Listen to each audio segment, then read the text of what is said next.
A major step forward in the penalty phase for the convicted Parkland school shooter who killed 17 people in 2018. Today, attorneys scrutinize a long list of jurors once again before making a final decision. WPTV's Lenny Supal joins us from the Broward County Courthouse with today's developments. Lenny?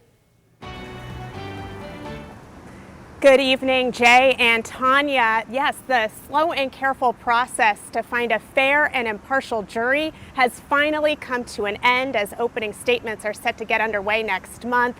And attorneys had a very distinct strategy to find a diverse group of jurors.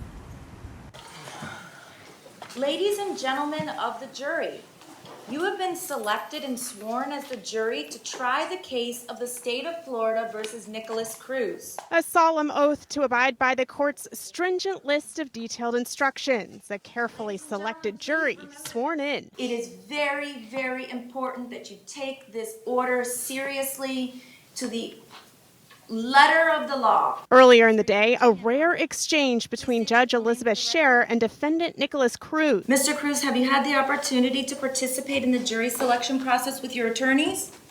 I don't know what's going on. I trust my attorney. Whatever they say. Okay, you don't know that we're in jury selection? I thought we were done.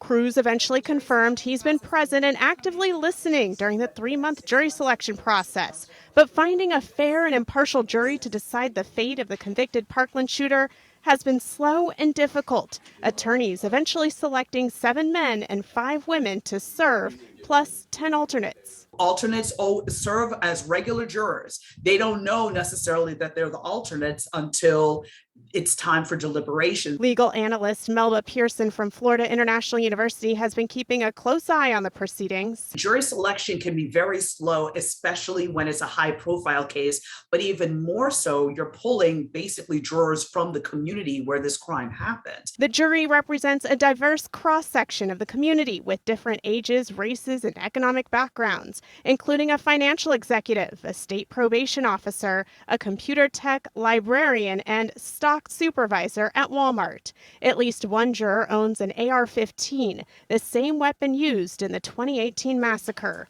Pearson says having a large group of alternates hear the case is critical. They hear everything the same way as the other jurors. The only folks that know that they're alternates are the judge and both parties, the prosecution as well as defense.